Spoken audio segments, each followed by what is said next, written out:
Welcome students in your Hindi class. आज हम आपके चैप्टर अपूर्व अनुभव का आगे की क्वेश्चन आंसर्स व एक्सरसाइज करेंगे। पिछली वीडियो में आप लोग चैप्टर्स पढ़ चुके हैं चैप्टर को, और उसके अलावा क्वेश्चन आंसर्स कर चुके हैं। अब आगे की जो एक्सरसाइज हैं उनको देख लेते हैं। ओके,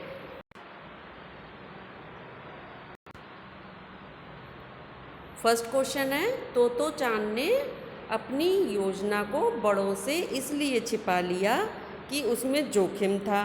यास्की चांद के गिर जाने की संभावना थी, फिर भी उसके मन में यास्की चांद को पेड़ पर चढ़ाने की इच्छा थी। ऐसी दृढ़ इच्छाएं बुद्धि और कठोर परिश्रम से अवश्य पूरी हो जाती हैं। आप किस तरह की सफलता के लिए तीव्र इच्छा और बुद्धि का उपयोग कर कठोर परिश्रम करना चाहते हैं? यानी कि तोतो चांद ने अपनी योजना को जोखिम भरी थी, जो कि उसके लिए यास्की के लिए पेड़ पर चढ़ाने की इच्छा, उसको इसीलिए बड़ों से छिपा लिया था। उसकी लेकिन दृढ़ इच्छा की वजह से बुद्धि और कठोर परिश्रम से इच्छाएं जो है वो अवश्य पूरी हो जाती हैं। उसकी भी इच्छा पूरी हुई। तो इस तरीके की सफलता के लिए तीव्र इच्छा और बुद्धि का उपयोग कर कठोर परिश्रम करना चाहते हैं। आपकी ऐसी कौन सी इच्छा है या आप कौन सी सफलता पाने के लिए ऐसा करना चाहते हैं, तो ये आपको लिखना है। ओके, किसी भी काम में सफलता पाने के लिए तीव्र इच्छा, लगन, कठोर परिश्रम की आवश्यकता होती है। अगर किसी भी काम में हमें सफलता पानी है, अगर हमने कुछ दृढ़ संकल्प कर लिया, तो उसके लिए किस किस चीज़ की ज़रूरत होती है? तीव्र इच्छा, यानी कि हमारे अंदर उस सफलता को पाने की इच्छा तीव्र होनी चाहिए। दूसरे, लगन अगर हमारे अंदर होगी तो हम उसके लिए कोई ना कोई प्रयास अवश्य करेंगे। जैसे कि तोतो चांद के अंदर लगन थी, तो जब वह पहली सीढ़ी को लगाकर यास्की चांद को ऊपर चढ़ाने में सफल नहीं हुई, तो फिर वो हताश नहीं हुई। उसने अपनी बुद्धि का उपयोग किया और चौकीदार की छप्पर में से जाकर क्या लेकर आई? तिपाई सीढ़ी लेकर आई, जिससे कि उसमें से यास्की चांद के गिरने की संभावना भी नहीं थी और सीढ़ी को पकड़ने की भी आवश्यकता नहीं थी। तो इस तरीके से उसने अपनी इच्छा में सफलता पाई। दूसरा, कठोर परिश्रम की आवश्यकता होती है। यास्की तोतो चांद भी उसकी वजह से, गर्मी की वजह से पसीने से भी तरबतर हो गई थी, लेकिन फिर भी उसने अपना प्रयास करना नहीं छोड़ा। छात्र परीक्षा में उच्च कोटि की सफलता प्राप्त करने के लिए इनका उपयोग करें तथा छात्र स्वयं अपने अपने विचार प्रस्तुत कर सकते हैं। तो इस क्वेश्चन के आंसर में ये पोर्शन आपको नहीं लिखना है। अपने अनुभव के आधार पर आपको लिखना है कि सफलता पाने के लिए आपके हिसाब से और क्या क्या चीज़ की आवश्यकता होती है। ठीक, इस क्वेश्चन के आंसर में आपको यह लिखना है कि हमें सफलता पाने के लिए क्या क्या चीज़ की आवश्यकता होती है, या हम किस तरीके से अपनी किसी भी इच्छा को पूर्ण कर सकते हैं, सफलता पा सकते हैं। ओके, सेकंड है कि हम अक्सर बहादुरी के बड़े बड़े कारनामों के बारे में सुनते रहते हैं, लेकिन अपूर्व अनुभव कहानी एक मामूली बहादुरी और जोखिम की ओर हमारा ध्यान खींचती है। यदि आपको अपने आसपास के संसार में कोई रोमांचकारी अनुभव प्राप्त करना हो तो कैसे प्राप्त करेंगे? यानी कि बहादुरी के बड़े बड़े कारनामे तो आप सुनते ही हैं, टीवी पर भी सुनते हैं, और अपने फैमिली मेम्बर्स से भी आप सुनते होंगे कि बहादुरी के बड़े बड़े कारनामे लोग कर गुजरते हैं। लेकिन अपूर्व अनुभव में एक मामूली बहादुरी और जोखिम की भरी कहानी की ओर हमारा ध्यान खींचती है। तो अगर आपको किसी ऐसे रोमांचकारी अनुभव करना हो तो आप क्या चाहेंगे? इसमें आप ये लिखिए कि अगर आपने पहले कोई रोमांचकारी अनुभव किया है तो उसका भी अनुभव आप इस क्वेश्चन के आंसर में लिख सकते हैं, या फिर आगे आप कैसा रोमांचकारी अनुभव प्राप्त करना चाहेंगे, ऐसे आपके दिमाग में किसी तरीके की इच्छा है, उसके बारे में आपको लिखना है कि आप कैसे उसको प्राप्त करेंगे और क्या रोमांचकारी अनुभव आप प्राप्त करना चाहते हैं।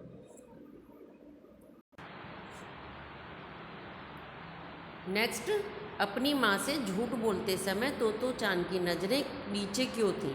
तोतो चांद ने जब अपनी माँ से झूठ बोल रही थी तो अपनी नज़रें नीचे झुका ली थी। तोतो चांद ने यास्की चांद को अपने पेड़ पर आमंत्रित किया था। यह बात उसने अपनी माँ से छिपाई थी। उसने अपनी माँ से छिपाई थी ना कि उसने यास्की चांद को अपने पेड़ पर बुलाया है, क्योंकि उसे मालूम था कि माँ यह जोखिम भरा कार्य नहीं करने देंगी। यानी कि यह खतरे वाला काम जो है वो माँ उसे करने नहीं देंगी, उसे मालूम था, इसलिए उसने उनसे झूठ बोला था। जब माँ ने उससे पूछा कि वह कहाँ जा रही है तो उसने झूठ कहा कि वह यास्की चांद से मिलने उसके घर जा रही है। माँ ने जब उससे पूछा था तो उसने झूठ ही बोल दिया कि वो उसके घर में मिलने जा रही है। यह कहते समय उसकी नज़रें नीची थी क्योंकि वह माँ से झूठ बोल रही थी। उसे डर था कि शायद वह माँ से नज़रें मिलाकर जब यह बात कहेगी तो उसका झूठ पकड़ा जाएगा।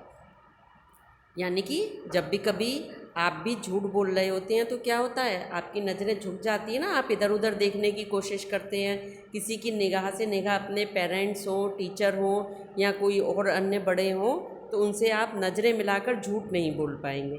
क्यों? आपको लगता है ना कि अगर आप नज़रें मिलाकर बोलेंगे तो आपका झूठ पकड़ा जाएगा। क्यों? क्योंकि कहते हैं ना, आँखें भी बोलती हैं, आँखें भी आपकी सब बातें बोलती हैं कि हाँ, आपके एक्सप्रेशन से पता चल जाता है कि आप झूठ बोल रहे हैं। तो इसलिए कभी भी ऐसे झूठ बोलने की कोशिश ना करें। और इस कहानी में जैसे कहा गया है कि जोखिम भरे कार्य उठाने के लिए उसने झूठ बोला था, परंतु आप भी जोखिम भरा कार्य ऐसा है कि कोई आप ऐसा भी जोखिम भरा कार्य ना उठाएं जिससे कि आपको और किसी और को परेशानी हो जाए। आप सफलता को पाने की कोशिश अवश्य करें, परंतु ऐसा ना हो कि किसी गलत काम को आप करने की कोशिश करें। ओके। यासुकी चांद जैसे शारीरिक चुनौतियों से गुजरने वाले व्यक्तियों के लिए चढ़ने उतरने की सुविधाएं हर जगह नहीं होती। यासुकी चांद जैसे शारीरिक चुनौतियों, क्योंकि यासुकी चांद का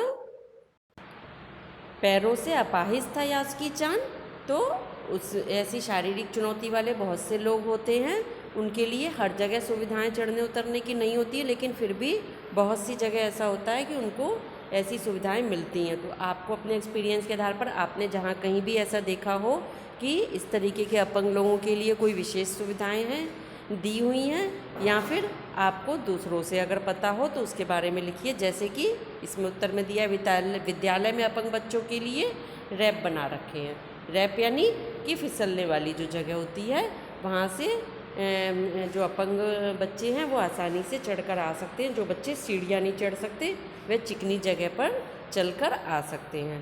इसी तरह से मेट्रो रेल में भी अपंगों को चढ़ने उतरने के लिए विशेष प्रकार की लिफ्ट लगा रखी है।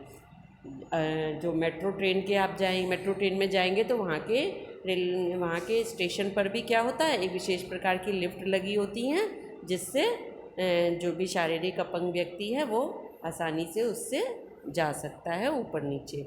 वहाँ पर उसे सीढ़ी चढ़ने की आवश्यकता नहीं पड़ती है, एस्केलेटर पर जाने की आवश्यकता नहीं पड़ती है। इसी तरह हवाई अड्डों, अस्पतालों में भी व्हील चेयर होती है। हवाई अड्डों पर भी यह सुविधा उपलब्ध है। अस्पतालों में, हवाई अड्डे में, रेलवे स्टेशन पर, इन जगहों पर व्हील चेयर की सुविधा होती है, जिससे कि व्हील चेयर से शारीरिक अपंग व्यक्ति इधर से उधर आसानी से जा सकते हैं और अपना काम कर सकते हैं। तो ये पूरा चैप्टर आपने समझ लिया। अब आज जो भी क्वेश्चन आंसर्स ये बताए हैं ये आपको कॉपी पर करने हैं, पर एक चीज़ का ध्यान रहे कि अपने अनुभव के आधार पर ही करिए और अपने सोच के आधार पर करिए। ऐसा ना हो कि बस जो क्वेश्चन आंसर लिखे हैं इनसे देखकर उतार लें। अगर आप सोच के आधार पर करेंगे तो आपको स्वयं इसमें इंटरेस्ट आएगा काम करने में। ओके।